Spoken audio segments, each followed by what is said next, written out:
नमस्कार। आज हम J.L. कॉलिंस की किताब धन के लिए सरल मार्ग मतलब the simple path to wealth की जो आइडियाज हैं उन पर थोड़ी गहराई से बात करेंगे। जी हाँ। लक्ष्य ये है कि बिना ज्यादा उलझे फाइनेंशियल फ्रीडम मतलब वित्तीय स्वतंत्रता कैसे पाई जा सकती है, इसकी जो मुख्य विचार हैं उन्हें समझें। बिल्कुल, देखते हैं इसमें क्या है। तो चलिए शुरू करते हैं। किताब का जो मेन फलसफा है वो सुनने में तो बड़ा सीधा है हाँ, बहुत सीधा। कि भाई जितना कमाओ उससे कम खर्च करो, जो बचे उसे इन्वेस्ट करो। और कर्ज से बचो। हाँ, कर्ज से बचो और बस अपने पैसे को काम पर लगा दो। सही। इसी में एक बड़ा दिलचस्प कॉन्सेप्ट है FU मनी। सुना है आपने? हाँ हाँ, बिल्कुल, FU मनी। इसका मतलब है कि इतनी सेविंग हो जाए कि अगर कोई नौकरी या कोई बॉस या कोई भी सिचुएशन ठीक न लगे तो आप उसे छोड़ सकें बिना किसी डर के। एग्जैक्टली ये सिर्फ पैसे की बात नहीं है, ये तो आजादी की बात है, अपनी शर्तों पर जीने की। सही कहा। और सोचने वाली बात यह है कि ये जो सिंपल रास्ता है, ये इतना पावरफुल क्यों है। किताब के सारांश में जैसे बताया गया है कि ज्यादातर लोग फाइनेंशियल लिटरेसी की कमी मतलब पैसों की समझ कम होने से अच्छा। या फिर बुरी आदतें और खासकर कर्ज का जो जाल है उसमें फंसकर स्ट्रगल करते हैं। कर्ज का जाल। हाँ, कर्ज को तो एक तरह की मॉडर्न गुलामी जैसा कहा गया है जो हमारी फ्रीडम छीन लेता है। बिल्कुल। तो फिर इस जाल से निकलें कैसे, क्या तरीका सुझाया? तरीका वही सादगी वाला, सेविंग रेट यानी आप अपनी कमाई का कितना प्रतिशत बचाते हैं उस पर फोकस करना। सेविंग रेट पर? हाँ, और ये कहा गया है कि शुरू में ये शायद इन्वेस्टमेंट रिटर्न से भी ज्यादा जरूरी है। अच्छा, रिटर्न से भी ज्यादा? हाँ, शुरुआत में।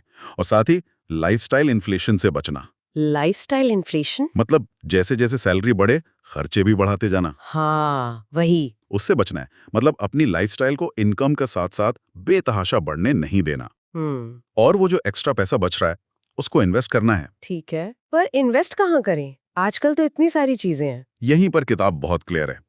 वो कहती है कि अलग अलग स्टॉक चुनने या मार्केट को टाइम करने या उसे हराने की कोशिश में मत पड़ो। ओह, ये सब करने की जरूरत नहीं है। तो फिर करें क्या? Index funds. इंडेक्स फंड्स, हाँ सुना है। VTSAX का नाम बार बार आता है इसमें। ये क्या चीज है? हाँ, VTSAX ये वैनगार्ड का total stock market index fund है। टोटल स्टॉक मार्केट मतलब पूरे अमेरिकी बाजार का? बिल्कुल।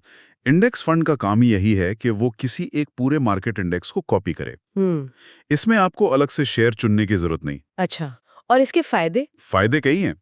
एक तो फीस बहुत कम होती है क्योंकि कोई मैनेजर एक्टिवली शेयर खरीद बेच नहीं रहा। दूसरा डाइवर्सिफिकेशन, मतलब आपका पैसा हजारों कंपनियों में थोड़ा थोड़ा लग जाता है, रिस्क कम हो जाता है। समझ गई। तो एक्टिव फंड से दूर रहने को कहा है। हाँ, एक्टिवली मैनेज्ड फंड से बचने की सलाह है। उनकी फीस ज्यादा होती है और लॉन्ग टर्म में वो इंडेक्स को हरा पाएं इसकी कोई गारंटी नहीं होती, अक्सर नहीं हरा पाते। ठीक है, तो कम फीस, पूरा मार्केट कवर, लेकिन कितना पैसा स्टॉक्स में रखें?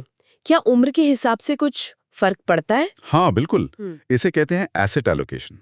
मतलब अपना पैसा अलग अलग तरह के एसेट्स जैसे स्टॉक्स और बॉन्ड्स में बांटना। ओके। किताब का सुझाव है कि जब आप यंग हैं, मतलब रिटायरमेंट दूर है और आप रिस्क ले सकते हैं, हाँ, तो अपना ज्यादातर पैसा शायद 100% भी स्टॉक इंडेक्स फंड जैसे VTSAX में रखें। 100% स्टॉक्स में? हाँ, शुरू में, क्योंकि लंबे समय में स्टॉक्स अच्छा रिटर्न देते हैं। और जैसे जैसे रिटायरमेंट पास आए तब पोर्टफोलियो में थोड़ी स्टेबिलिटी लाने के लिए कुछ हिस्सा बॉन्ड फंड्स में शिफ्ट करें, जैसे VTBTLX जो वैनगार्ड का टोटल बॉन्ड मार्केट फंड है। बॉन्ड्स? अच्छा, वो कम रिस्की होते हैं? हाँ, वो स्टॉक्स के मुकाबले कम उतार चढ़ाव वाले और ज्यादा सुरक्षित माने जाते हैं। एक 3 फंड पोर्टफोलियो का भी जिक्र है। 3 फंड? उसमें क्या होता है? उसमें US स्टॉक्स, इंटरनेशनल स्टॉक्स और बॉन्ड्स होते हैं। हाँ, और ज्यादा डाइवर्सिफिकेशन के लिए। ठीक है, ये तो समझ आया। लेकिन एक डर तो रहता ही है, मार्केट क्रैश का। जब बाजार गिरता तब क्या करें? लोग तो घबरा जाते हैं। हाँ, ये बहुत जरूरी सवाल है और किताब इस पर बहुत साफ है। क्या कहती है? वो कहती है मार्केट गिरेगा, ये नॉर्मल है, इसे एक्सेप्ट करो। सबसे जरूरी चीज, पैनिक में आके अपने इन्वेस्टमेंट्स बेचो मत। बेचना नहीं है? बिल्कुल नहीं, क्योंकि गिरावट के बाद ही अक्सर बढ़िया रिकवरी आती है। अगर आप बेच देंगे तो वो रिकवरी मिस कर देंगे। सही बात है। बल्कि अगर हो सके तो गिरावट को खरीदने का मौका समझो, जब चीजें सस्ती मिल रही हों। बाय द डिप जिसे कहते हैं। हाँ, कुछ वैसा ही। हिम्मत रखनी है, ठीक है। और रिटायरमेंट के लिए जब पैसा निकालना शुरू करना हो उसके लिए कोई रूल? हाँ, उसके लिए 4% रूल बताया गया है। 4% रूल। इसका मतलब है कि आप रिटायरमेंट में अपने टोटल इन्वेस्टमेंट का लगभग 4% हर साल निकालकर खर्च कर सकते हैं और उम्मीद है कि आपका पैसा जिंदगी भर चलेगा। अच्छा, जैसे अगर मुझे इस साल के 4 लाख रुपए चाहिए तो आपका टारगेट होना चाहिए लगभग 1 करोड़ रुपए का इन्वेस्टमेंट कॉर्पस बनाना। 1 करोड़ का 4% हुआ 4 लाख। समझ गए? ये एक मोटा मोटा हिसाब है। हाँ, एक गाइडलाइन है। और ये भी कहा है कि बुरे वक्त के लिए, मतलब जब मार्केट बहुत गिरा हो और आप स्टॉक्स नहीं बेचना चाहते, हाँ, तो उसके लिए या तो कुछ कैश रिजर्व रखें या फिर एक बॉन्ड लैडर बना सकते हैं। Bond ladder? मतलब अलग अलग मैच्योरिटी डेट वाले बॉन्ड्स, ताकि आपको रेगुलर पैसा मिलता रहे बिना स्टॉक बेचे। ये भी एक अच्छा तरीका है।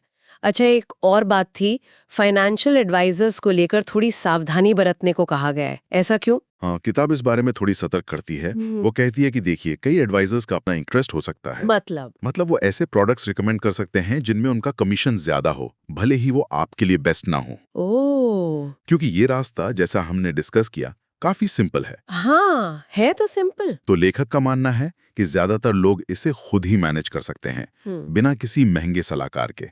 एक कोड भी है किताब में। क्या? आप जिन चीजों को खरीदते हैं उनके मालिक आप होते हैं और वे बदले में आपके मालिक होते हैं। वाओ, गहरी बात है। मतलब हम सामान खरीदते हैं या सामान हमें खरीद लेता है? बिल्कुल। ये सोचने वाली बात है कि हम पैसा किस लिए कमा रहे हैं और खर्च कर रहे हैं, सामान के लिए या आजादी के लिए। सही कहा।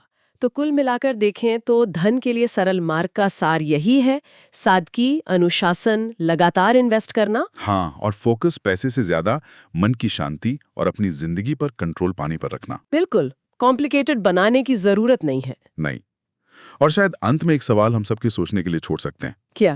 कि असली धन क्या है? क्या वो सिर्फ बैंक अकाउंट में पड़ा पैसा है, या फिर इस रास्ते पर चलकर जो अनुशासन, जो धैर्य और जिंदगी को देखने का जो नजरिया मिलता है, शायद वही असली दौलत है। ये सोचने लायक बात है। अनुशासन और नजरिया, शायद वही ज्यादा कीमती है।